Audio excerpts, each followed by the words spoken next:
Everyone, welcome to the channel. आज का topic है हमारा डायबिटीज़ इंसिपिडस। तो डायबिटीज़ इंसिपिडस क्या होती है, क्या इसके कॉजेज़ हैं, व्हाट आर द टाइप्स, क्या इसके सिम्टम्स हैं, व्हाट इज़ द पैथोफिजियोलॉजी और क्या इसका ट्रीटमेंट है, इसके बारे में हम इस वीडियो में डिस्कस करेंगे।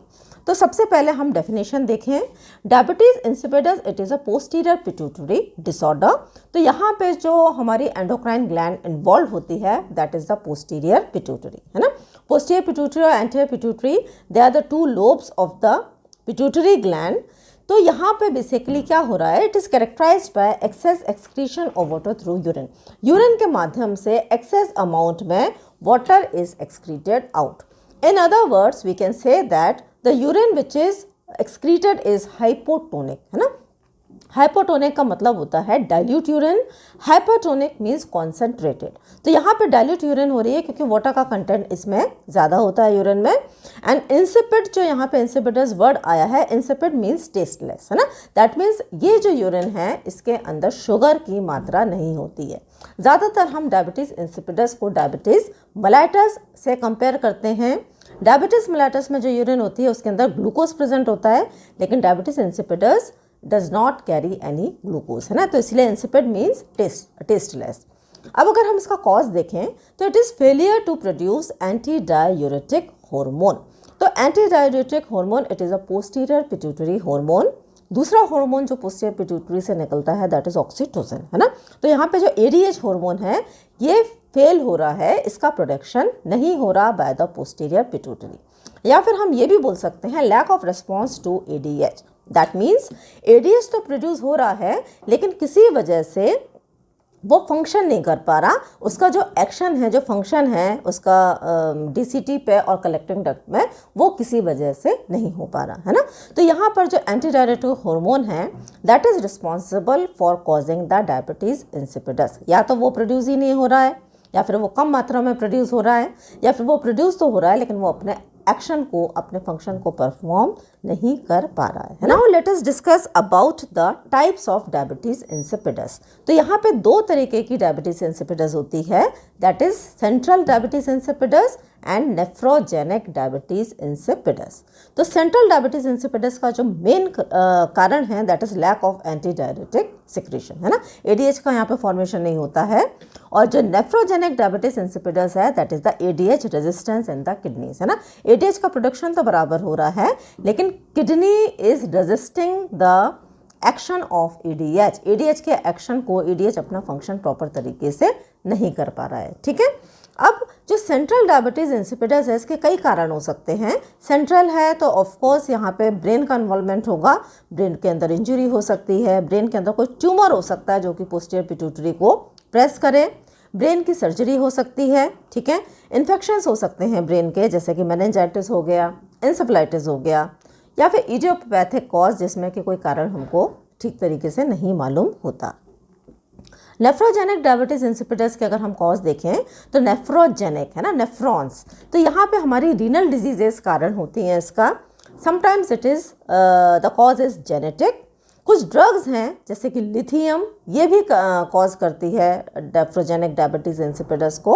और कई बार इलेक्ट्रोलाइट इम्बैलेंस की वजह से भी नेफ्रोजेनिक डायबिटीज इंसिपिडस हो सकता है ना, जिसमें कि पोटेशियम की कमी हो दैट इज़ हाइपोकैलेमिया, और कैल्शियम का ब्लड में ज़्यादा लेवल हो दैट इज़ हाइपरकैल्सीमिया, ठीक है। तो ये भी कारण हो सकते हैं। अब अगर हम सिम्टम्स देखें डायबिटीज़ इंसिपिडस के, तो जो पहला सिम्टम हमको देखने को मिलता है that is polyuria, that is passage of large volume of dilute urine, है ना। तो जो यूरिन का जो नॉर्मल सिक्रीशन है पर डे अगर हम देखते हैं तो ये 1 से लेके 2 लीटर्स होता है। In this case it increases to more than 3 litres per day, है ना। तो अगर 3 लीटर्स पर डे से ज़्यादा अमाउंट में यूरिन पास हो रही है तो definitely it will be a dilute urine. तो जो पहला सिम्टम है that is polyuria.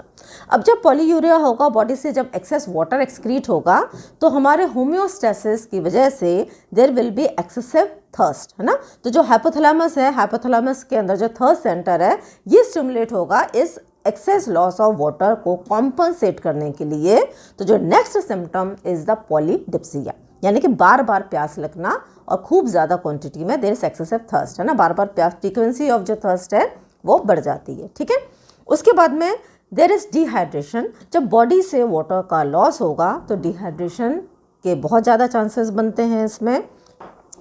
Then the fourth symptom can be low blood pressure कम होता है, and then there is electrolyte imbalance, that means increase in plasma osmolarity। अब जब urine के अंदर वाटर का कंटेंट बढ़ जाएगा तो डेफिनेटली जो प्लाज्मा है या फिर जो ब्लड है उसकी जो ऑस्मोटिक प्रेशर है इट विल इंक्रीज, है ना। तो there will be increase in plasma osmolarity, और इसी के साथ में there will be hypernatremia, that is increase sodium level in the blood. Blood के अंदर सोडियम का लेवल भी बढ़ जाएगा, और इस इलेक्ट्रोलाइट इम्बैलेंस की वजह से there can be fatigue, poor concentration and confusion, है ना। थकावट हो सकती है मरीज को, वो कॉन्सेंट्रेट पूरी तरीके से नहीं कर पाएगा, and the person can be confused also. Now let us study the pathophysiology of diabetes insipidus.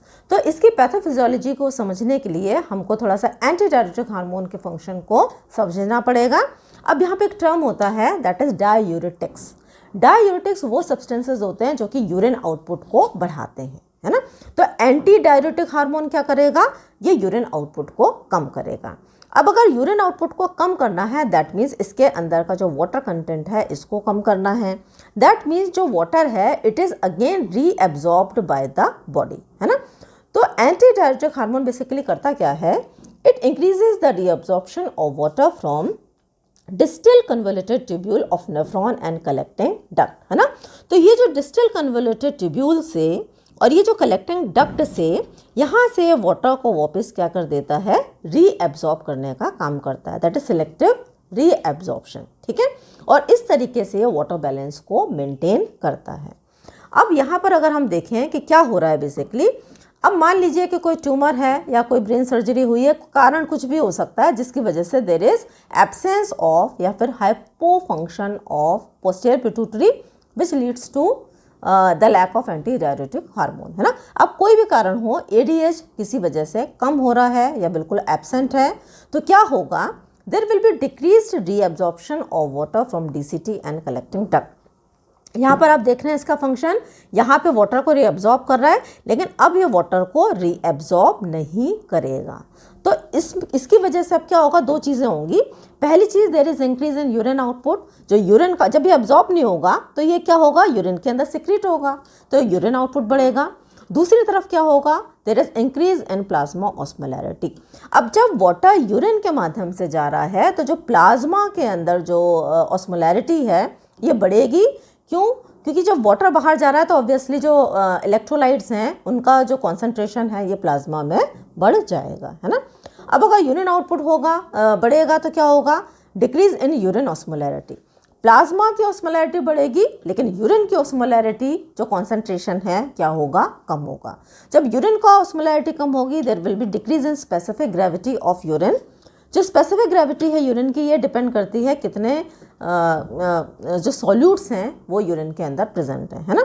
तो स्पेसिफिक ग्रेविटी कम होगी and it will lead to insipid urine, ठीक है। अब यहाँ पर प्लाज्मा ऑस्मोलैरिटी बढ़ रही थी, तो प्लाज्मा ऑस्मोलैरिटी बढ़ेगी तो obviously there will be increase in the sodium level in the blood, that is hypernatremia. जब हाइपरनेट्रेमिया होगा तो ऑस्मोरिसेप्टर स्टिमुलेट होंगे and they will result in stimulation of the thirst centre, जिसकी वजह से थर्स्ट बढ़ेगी, कन्फ्यूजन हो सकता है, रेस्टलेसनेस हो सकती है, और अगर ज़्यादा ये कंडीशन होती है तो it can lead to seizures also, okay. अब अगर हम इसका डायग्नोसिस देखें, किस तरीके से हम इसको डायग्नोस कर सकते हैं, इन्वेस्टिगेट कर सकते हैं, तो डायग्नोसिस के अंदर आता है ब्लड ऑस्मोलैरिटी टेस्ट, है ना। तो ब्लड की ऑस्मोलैरिटी को चेक किया जाता है and in this case that is diabetes insipidus के अंदर it is more than 300 milliosmoles पर kilogram. Then there is water deprivation test. तो इसमें क्या किया जाता है, एक टेस्ट है जिसमें कि avoid drinking water for 8 hours, जिसमें कि पेशेंट को 8 आवर्स तक ड्रिंकिंग के लिए अवॉइड किया जाता है, ठीक है। अब 8 आवर्स के बाद में हम hourly volume of the urine as well as the osmolarity of the urine को चेक करते हैं। अगर वॉल्यूम ऑफ द यूरिन 4 से लेकर 12 लीटर्स पर डे आ रहा है, ठीक है, तो वो डायबिटीज इंसिपिडस को डिनोट करता है डायग्नोसिस में। या फिर अगर ऑस्मोलैरिटी यूरिन की it is less than 300 milliosmoles पर KG, in that case also जो डायग्नोसिस हमारी बनती है that is for the diabetes insipidus, है ना। अब हम क्या करते हैं, after taking ADH analogue that is desmopressin. अब एडीएच के जैसा ही एक एनालॉग होता है डेस्मोप्रेसिन, इसको पेशेंट को दिया जाता है और उसके बाद में हम पेशेंट के यूरिन वॉल्यूम को और यूरिन ऑस्मोलैरिटी को दोबारा से चेक करते हैं, है ना।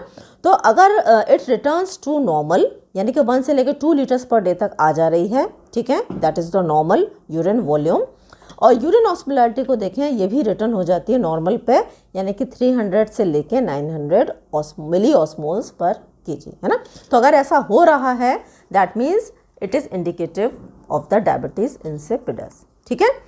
अब अगर हम इसका ट्रीटमेंट पार्ट देखें तो ट्रीटमेंट में हम क्या करेंगे, जिस चीज़ की कमी हो रही है, यहाँ पे कमी किस चीज़ की है, एंटी डायरेटिक हार्मोन की। तो एंटी डायरेटिक हार्मोन को ही मेडिकेटेड फॉर्म में दिया जाता है, जिसको हम बोलते हैं सिंथेटिक डेस्मोप्रेसिन, है ना। तो या तो हम सिंथेटिक डेस्मोप्रेसिन दे सकते हैं पेशेंट को। दूसरी चीज़ है कि यहाँ पे हमने देखे कि डायबिटीज़ इंसिपिडस के कई कारण हैं, है ना। तो उस कारण को हम ट्रीट करें। अगर हम रीनल डिजीज़ देखें, ठीक है, जैसे ये रीनल डिजीज़ है ना, तो रीनल डिजीज़ हो गई, है ना। तो रीनल डिजीज़ को हमको ट्रीट करना पड़ेगा। या फिर ब्रेन ट्यूमर है तो ट्यूमर को रिमूव करना पड़ेगा, ठीक है। इन्फेक्शन है तो इसको करेक्ट करना पड़ेगा। तो जो भी कारण हो रहा है, जिस भी कारण से डायबिटीज़ इंसिपिडस हो रही है, उस कारण को हमको यहाँ पे ठीक करना पड़ेगा, ठीक है। Then manage hypernatremia. अब इस बीमारी के अंदर hypernatremia is also one of the very important problem. Hypernatremia को भी हमको करेक्ट करना पड़ेगा by asking the patient for low salt diet, है ना। सॉल्ट की कमी डाइट के अंदर करनी पड़ेगी, ठीक है। तो this was all about the topic. I hope you have understood this topic. अगर आपको वीडियो समझ में आया है तो वीडियो को लाइक करें, चैनल को सब्सक्राइब करें, वीडियो को शेयर करें। Thanks for watching.